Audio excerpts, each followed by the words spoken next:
What's going on, everybody? America Football Network here with another video today.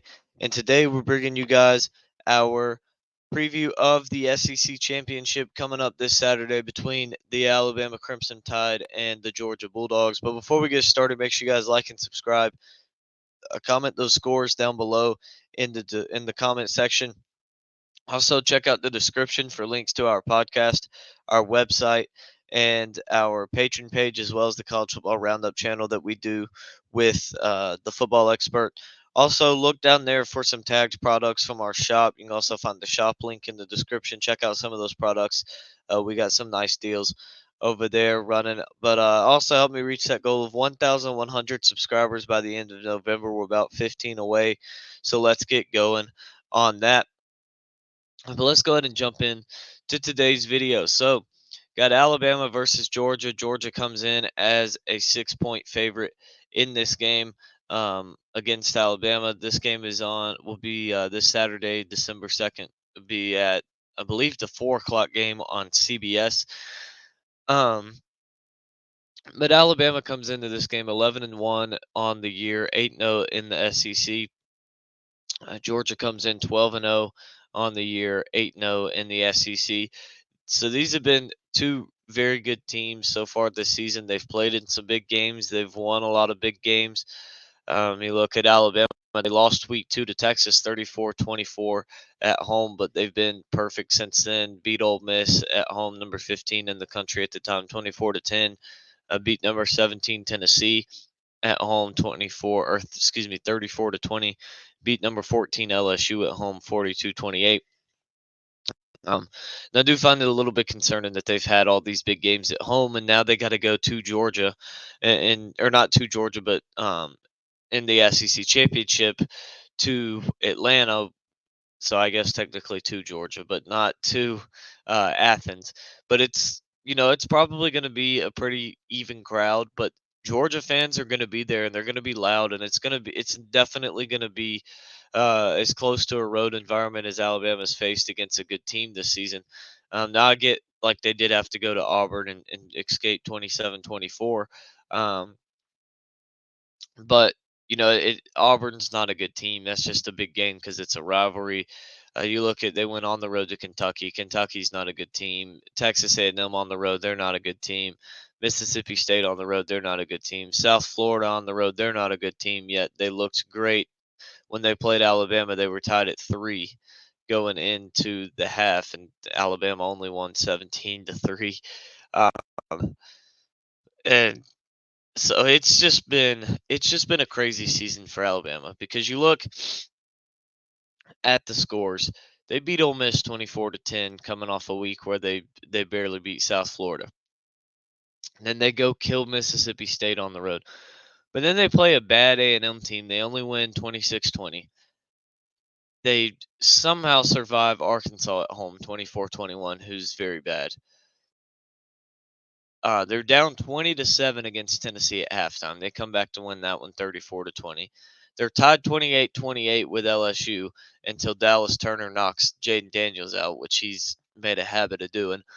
Um, they stomped a pretty bad Kentucky team 49-21. They should have lost to Auburn 27-24, came away with a win in that one. But so it's just I'm not buying all this hype that Alabama's a college football playoff team. I'm just not. I just don't think they're at the level that they have been. I just don't think that they've done what they've needed to do to get into the playoff, especially if it comes down to a one-loss Alabama team as a conference champion, and a one-loss Texas as a conference champion. Alabama's going to get in over Texas, and it's just stupid because Texas went to Tuscaloosa. They beat Alabama by 10 points. But the committee doesn't care about that. So Alabama will get in if that type of situation happens. Same thing with Oregon and Washington. If Oregon beats Washington in the Pac-12 championship, both teams would have one loss. It would be to each other. Oregon would get in. Washington would be left out for Alabama, even though Washington should also be in the playoff. But there's 8 teams this year that you could make a case to get into the playoff, and that's why it sucks we don't have the 12-team playoff this year because there's gonna be two or three really good teams that get left out. Like you look at if a Texas or a Ohio State or a Washington gets left out, those are teams that 100% could win the national championship had they had a shot in the playoff, and they're just not going to get that opportunity. Um, and you look at a Florida State, and this Florida State's the hardest part because if Florida State wins and they beat Louisville pretty bad and they go to the playoff, they're not going to be able to hang with those teams, but they earn it and they deserve it. But it wastes a spot because they're not going to be able to hang with them. They'll lose by 30 just because they're not going to be able to do anything with a backup quarterback in the playoffs. So it sucks, but it's definitely something to watch because there's a lot on the line for both Georgia and Alabama this week in this game because both of these two teams are playing like it's not guaranteed if Georgia loses this game that they're in the playoffs. Obviously, Bama has to win to get in, but I think for Georgia, you kind of have to also because you don't know what's going to happen behind you, and so you want to make sure that you're in the playoff. So, but if Georgia loses, they may not make it in. But you look at the series history between these teams, at least recent history. Alabama's 3-0 in the SEC championship game against Georgia since 2012. They beat Mark Richt back in that season, and they've beat Kirby Smart in the SEC championship game twice. Then you look at Nick Saban; he's 7-2 against the Dogs as the head coach of Alabama, dating back to 2007. You look at Kirby Smart; he's 1-4 against Alabama. But he did win the previous matchup 33-18 in the 2021 national championship. But like I said, he's 0-2 in the SEC championship against him. We'll see if he can get over that hump. This is going to be a fun one. This isn't the best Alabama team we've seen in recent years, and this is definitely isn't the best Georgia team we've seen in recent years. We'll see who can win the battle of the lessers. I forget where I saw that at. It was um, I think on SEC Shorts or something like that. But yeah, these teams they aren't as good as the teams um, that have been previous at these that these coaches have had. But still two solid teams. I think Georgia is probably a little bit better coming into it, but who knows what's really gonna happen with it as number one. We got the Georgia as the big. Let's get into the biggest three factors. The number one factor is the Georgia defense. Uh, they're going to have to play good. This defense is certainly not what it's been the last 2 years for the Dogs. They're going to have to play better. They're going to have to be better, not just in this game, but if they want to win a national championship, they're going to have to play better.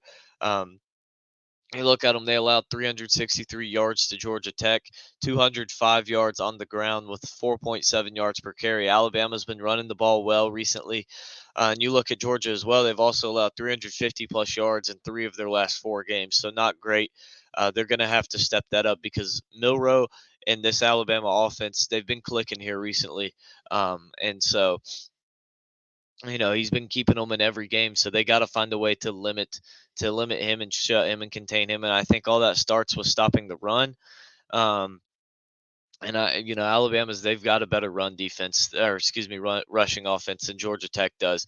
And Georgia Tech ran for 205 yards on them. So, they got to find a way to improve from last game, which I know too. It's a rivalry game, so like everything goes out the window in the rivalry games.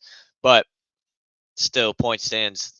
Georgia defense in the run game is going to have to get better, and Alabama is going to have to find a way to run the football.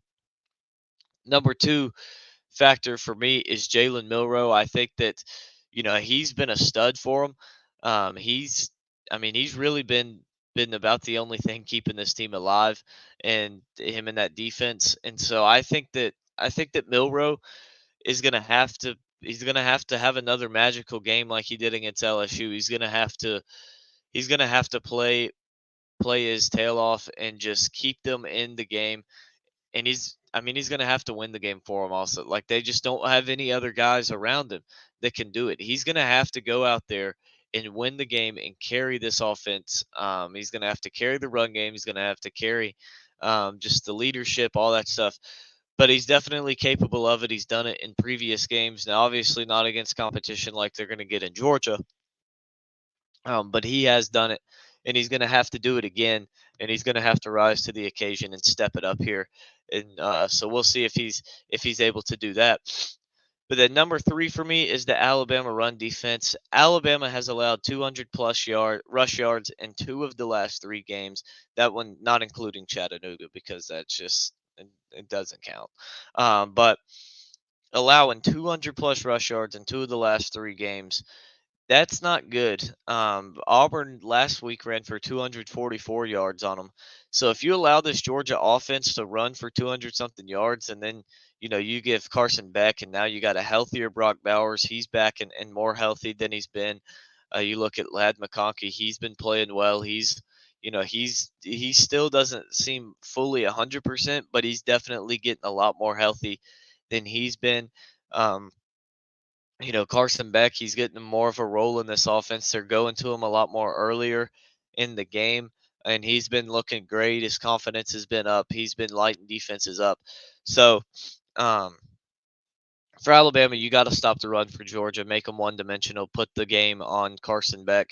And I think if they're able to do that, especially with that secondary they have, that it's a real winnable game for Alabama. I just don't know if they're going to be able to stop that Georgia run game. I think that Georgia very well may come out and run for 250 yards on them.